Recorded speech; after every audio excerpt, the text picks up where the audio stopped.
اس نے دیکھا کہ لکڑی کی سلاخوں سے بنا چوکور سا پنجرا ہے جس میں وہ بیٹھی تھی اور نکاح سے سر لکڑی کی سلاخوں سے ٹکا رکھا تھا۔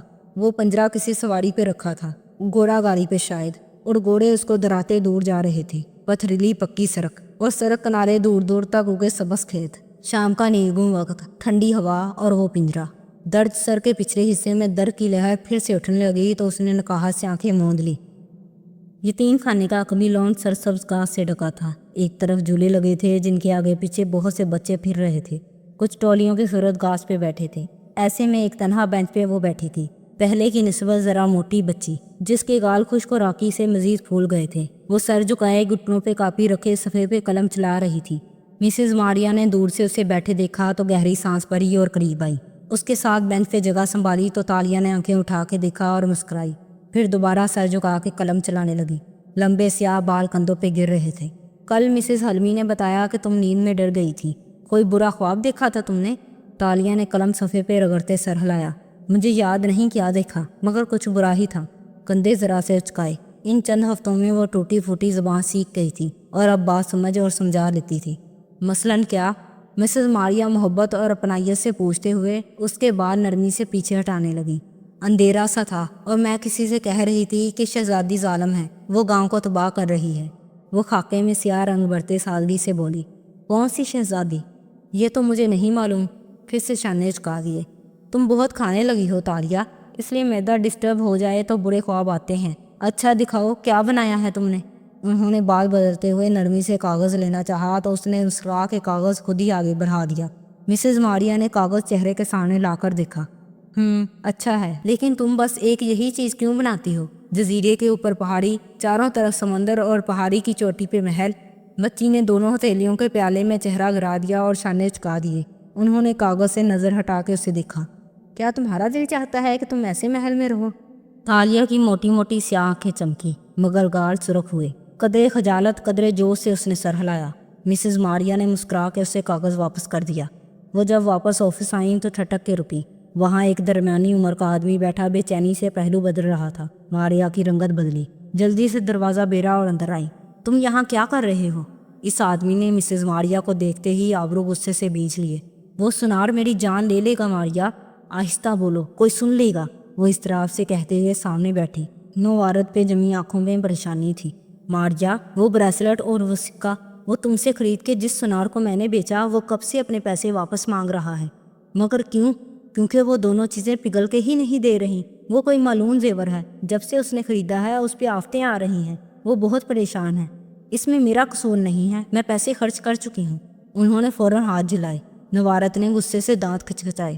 مارجا، اگر وہ مجھے اسی طرح تنگ کرتا رہا تو میرے پاس تم سے پیسے لے کر اسے واپس دینے کے سوا کوئی چارہ نہیں ہوگا۔ اس کو کہو وہ اسے آگے بیچ دے، وہ تیزی سے کہہ رہی تھی۔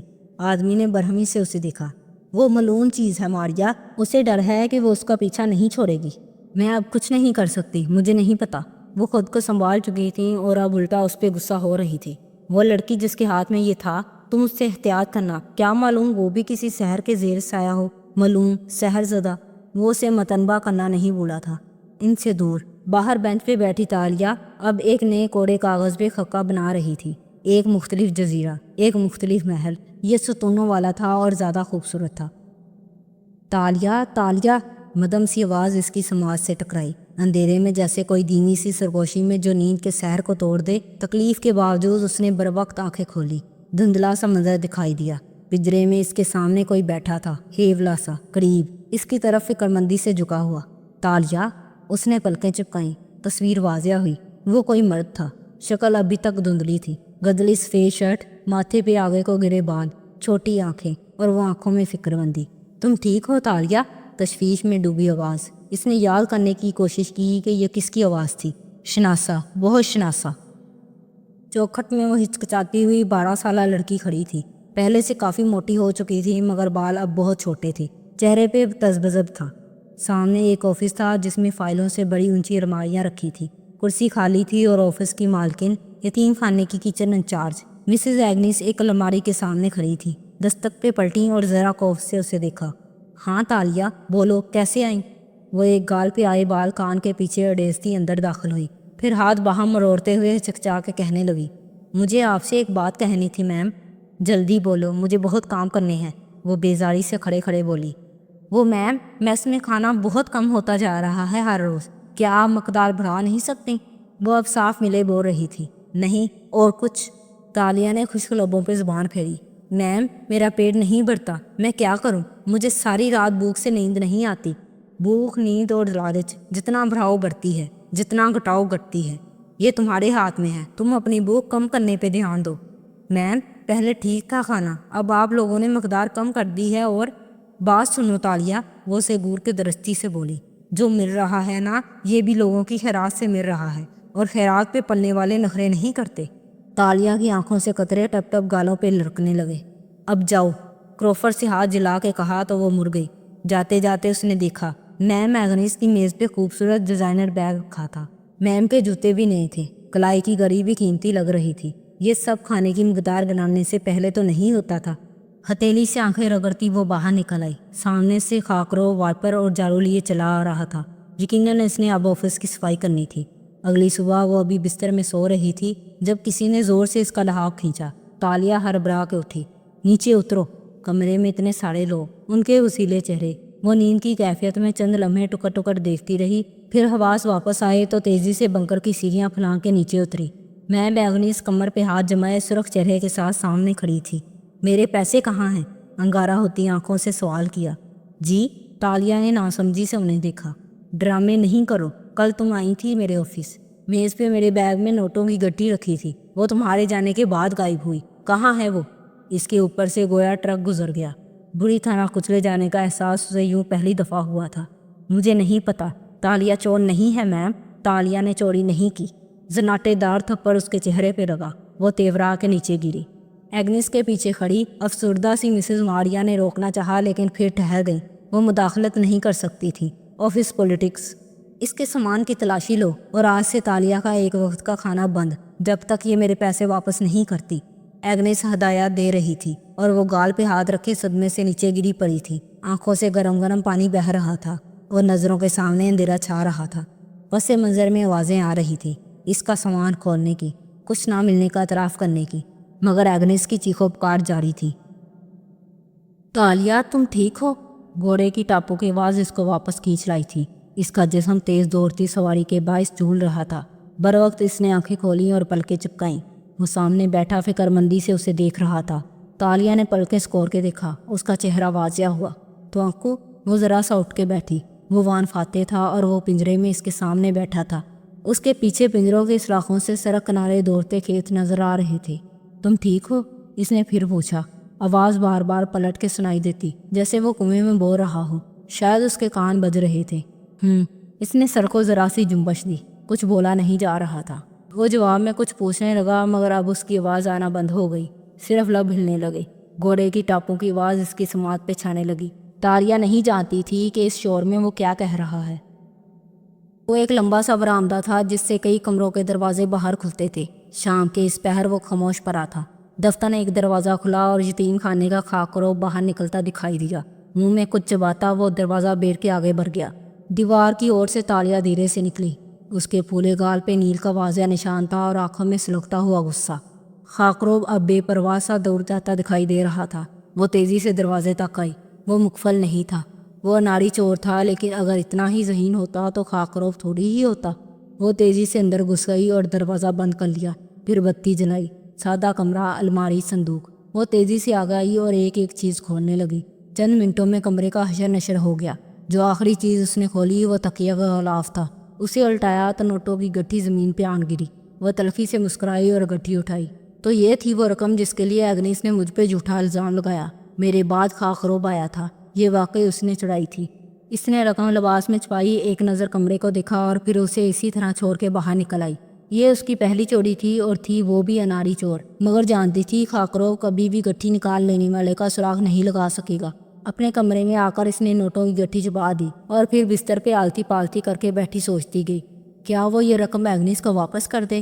مگر پھر گال پہ ہاتھ رکھا تو کراہ نکلی۔ درد ابھی تک ہوتا تھا۔ سر نفرت سے ہلایا، ہرگز نہیں۔ تو پھر وہ اس کا کیا کرے؟ چہرہ ہتھیلیوں میں گرائے وہ سوچتی رہی۔ اس رات جب میس میں کھانا لگا تو اس نے آہستہ آہستہ کھانا کھایا، یہاں تک کہ سب اٹھ گئے اور وہ ابھی تک بیٹھی ہوئی تھی۔